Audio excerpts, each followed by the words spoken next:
Okay, I'm going to take just a minute with you guys today to show you how to create this other version of the calendar in case you like that one better. This is the one that has the gradient in the background, and it also has a different calendar template, although I did provide those calendar templates for you here in your assets folder in case you wanted to swap those out.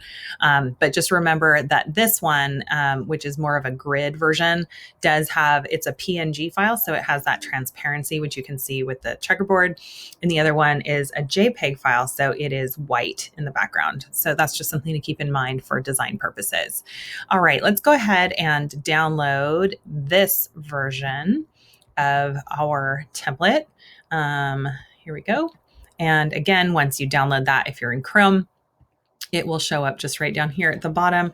And because it's a PSD file, as soon as you click it, it will open for you in Photoshop. So that just takes a moment. And here we are. Oh, it's mad at me for something else that I was in the middle of doing. All right, can I get that one? There we go. So once you open this up, you'll see here are my layers that are all part of the template for you. You can turn on and off this layer of directions. And I went over a lot of this in the first video, but I'll review it here for those of you who liked this template and wanted to do that here.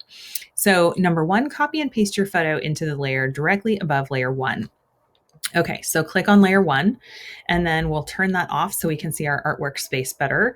This one already has the photo placed because I had done that previously. So I'll just turn that off and I'll delete that layer for the moment. Let's go ahead and put a picture in here. Which one do we want to use? Maybe forest, or I don't think I want to use lake again. What else do I have open here? It's been a minute. Oh, maybe we'll do something with the school photo because I did this one with stripes when I was demoing it in class. Why not? Let's go ahead and brighten this up a little bit. The only thing I did previously is I straightened it out so that the school isn't kind of leaning toward the center. And that is just under Edit, Transform, and Distort. So if you ever need to do that, you just basically click and you can like distort things in all kinds of crazy ways. And I don't recommend making it crazy in this case, just make it look better. But often if you're in a forest or if you're photographing any kind of buildings, there's typically some lens distortion, so you can fix it in Photoshop, of course. And then I'm just going to make this a little bit brighter because I think calendars just remind me of sort of new beginnings, fresh starts. I kind of like the brightness and happiness of it just being a little on the higher end of that tone. Okay. So before I copy paste this over into my template, I need to flatten it because otherwise it will only copy and paste the first layer. So I can go up to the layer menu, choose flatten image, and now I have one layer.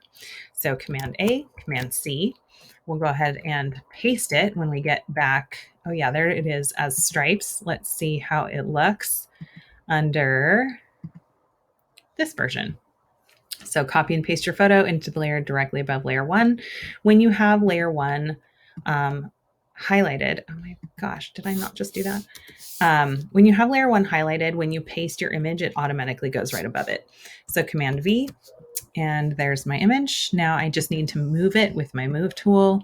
And you can see that it's not quite fitting. I can still see kind of that black box behind it. So that's not going to work quite right. So I'm going to hit Command T, make it a little bigger than that space, and that will help me. Then I hit return. And if you brought a photo in that's a whole lot bigger, like I did in the stripe version, you might have to make it smaller. So just Command T helps you make things bigger or smaller as needed.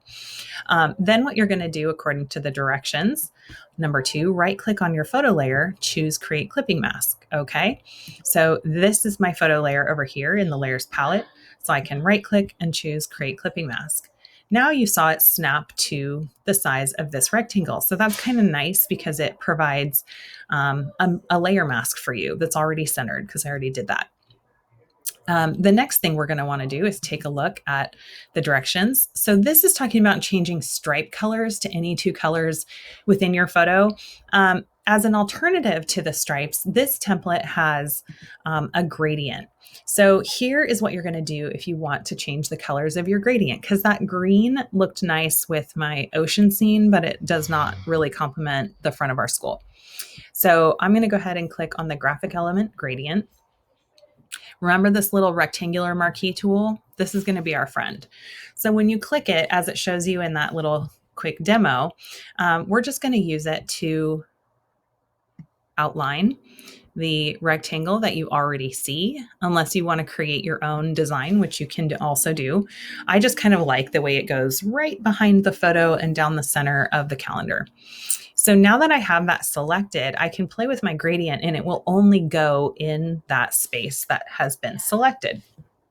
So here's my gradient tool, and I can click up here in this space where you see the color. And then down here in this little icon, it kind of looks like a house. This is your color stop. So we want to choose 2 contrasting colors. So if I click that, now I get this really cool eyedropper tool. So I'm going to use like a darker color from the ground. I like that rusty color in the front school steps. And then before I say okay, I think I might change this other color stop to just a lighter color, maybe something from the building, maybe a little bit lighter than that, and hit okay. So my gradient is going to transfer from this dark rust color to the lighter color of the building, and we'll say okay. Now I can simply click and drag with my gradient tool, and it will create a really nice soft gradient for me. So that's a kind of fun way to do it. You could go bottom to top if you want, but depends on where your darker color is, because with the darker color in this case, at the beginning, if I start at the bottom, then my dark color's down here and it's kind of hard to see the calendar. So no worries, you just redo it from the top. And that looks a little bit better, I think. Maybe I'll even just go part way down. Yeah, depending on where you stop is how much of the darker versus the lighter color you get. So you can play with it until you're happy with where it kind of starts and stops that color blend. That's better. So that is how you manage to manipulate and create your own color gradient behind your calendar for our project this week. Those little marching selection ants are driving me a little crazy. So I can click back on my rectangular marquee tool, right click and just say deselect. And now I can see it a little bit more clearly. So that's kind of fun. I think it's fun to play with different graphic elements, maybe like the gradient idea. Maybe you play with where it is on your page. It doesn't have to be in the same orientation and like the center strip. It could be long and narrow. It's really going to be up to you.